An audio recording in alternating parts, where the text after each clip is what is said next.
The night the wind howled over the barren prairie, the old rancher stood on the porch of his weathered homestead, clutching the wooden railing as if holding onto the last piece of a world that kept slipping through his fingers, and the words he had heard only hours before, "Do it now. I can't take it anymore," echoed inside him like a broken bell tolling over the desert. For months he'd carried the weight of a land at war, a valley torn apart by greed, gun smoke, corrupt lawmen, and a cattle baron determined to crush anyone who didn't bow to him, and the rancher had tried to survive quietly, peacefully, for the sake of the townsfolk who still believed good men could keep evil at bay without spilling blood. But that evening, when the sun fell behind blood-red clouds and the sky looked like the end of times, the rancher remembered the voice, shaking, desperate, of a young ranch hand who had been beaten half to death by the baron's men. "Do it now, please. I can't take it anymore," the boy had whispered, begging the rancher to stop holding back, stop hiding, stop pretending the world hadn't turned into a battlefield where good men were being chewed up like dry grass. The rancher had always been a man of patience, of quiet strength, the kind who believed justice didn't need noise, it only needed time. But time had run out. His cattle were gone, driven off by rustlers paid by the baron, his barn had been burned the night before, the sheriff who once stood with him had suddenly vanished from town after receiving a thick envelope of hush money, and the rancher knew that the valley was no longer just his home, it was the last free place west of the Rockies, and the baron aimed to take it by force and forge an empire of fear. Standing on that creaking porch now, the rancher could almost feel the spirits of those who had lived and died on this land whispering through the wind, urging him to choose, to rise, to stand, to fight. Every memory, and every scar, deepened the fire inside him, the day he'd buried his brother, shot by the baron's men for refusing to sell his acreage, the night he'd found his water source poisoned, the month spent watching families pack their wagons and leave, praying for mercy the West no longer offered. And then there was her, the woman he once loved, the only person who ever saw past the stoic mask he wore before the world hardened him. She had left town years ago after warning him that one day he would have to choose whether he stood for peace or for justice, because in the Wild West the two rarely lived in the same saddle. She was right. As the rancher gripped the railing now, he felt the change inside him, the shift from restraint to resolve. "Enough," he muttered into the wind, and the word tasted like iron. He saddled his horse, strapped on the rifle he hadn't touched in years, and rode into the valley, his silhouette painted against a moon that looked sharp as a blade. He passed the burned ruins of his barn, the charred earth still warm from the baron's warning. He passed the dry creek where he had once taught the ranch hand boys to shoot tin cans for fun, never imagining those lessons would one day prepare them for real gunfights. And he passed the graves, far too many graves, markers of a valley that had bled quietly while the world looked away. As he approached the baron's ranch, he saw torches flickering like vipers' eyes, guards patrolling with rifles, their boots crunching against gravel in a rhythm of arrogance. These men believed nobody dared touch the baron. These men believed they were the wolves of this land. But tonight they would learn that a wolf who pushes a grizzly too far will meet a different ending. The rancher stepped off his horse and walked straight toward the gate, his boots silent, his heartbeat loud enough to drown the wind. The first guard sneered, raising his lantern to the rancher's face, but the rancher moved faster than thought, swinging the butt of his rifle into the man's jaw and dropping him in the dirt. The other guards yelled, rushed, fired shots wildly into the dark, but the rancher was no ordinary man. He moved with the precision of someone who had spent his entire life learning to survive. He ducked behind a trough, rolled across the ground, fired once, twice, 3 times, each shot hitting its mark with terrifying calm.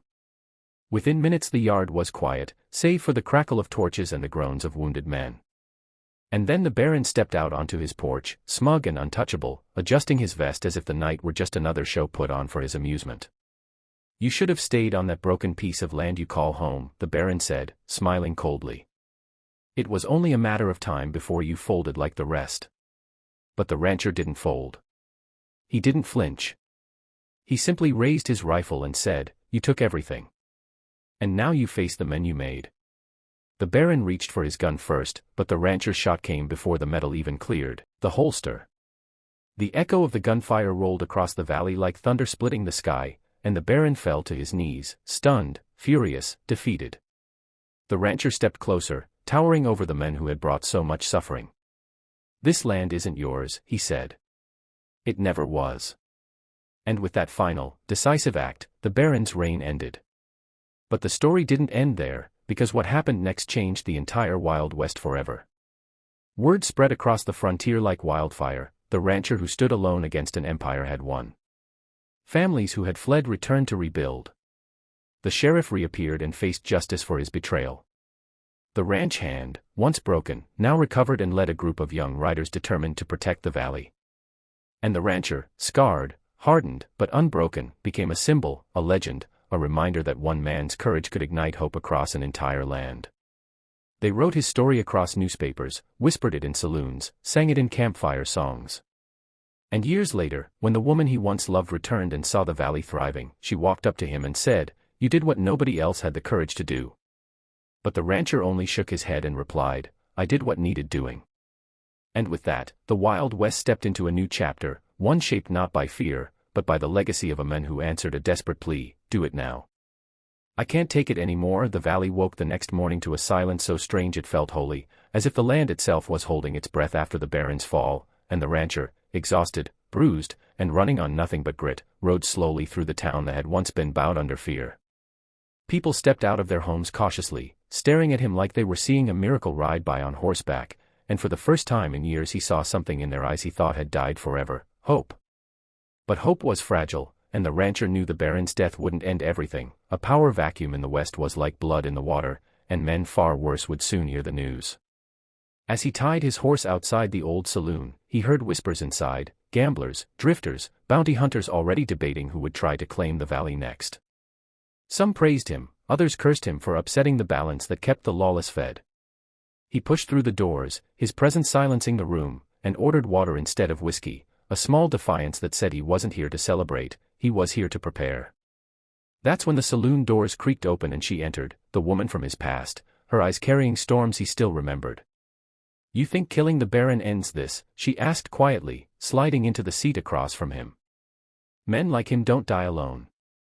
Someone always comes to finish what they started." The rancher didn't argue, he knew she was right. Before he could answer, a rider burst into the saloon, dust flying off him like smoke. "Rancher," he shouted. "You need to come outside, now." The rancher stepped out to see a line of riders at the far end of town, dark coats, repeating rifles, and a black flag tied to the lead saddle. Not outlaws. Not drifters. Enforcers. A private army hired by someone richer, meaner, more patient than the Baron. The message was clear: the valley wasn't free yet. The lead rider shouted across the distance, "You killed our employer. Now we finish his business." The rancher felt the weight of the valley pressing on his shoulders again, but this time he wasn't alone. The ranch hand boys he'd trained stepped up beside him. Townsfolk came out with pitchforks, shotguns, and trembling determination. Even the woman from his past stood at his side. And as the wind picked up dust between the two groups, the rancher whispered, "Then let's finish it right." The second war for the valley was about to begin, one louder, larger, and far deadlier than the first.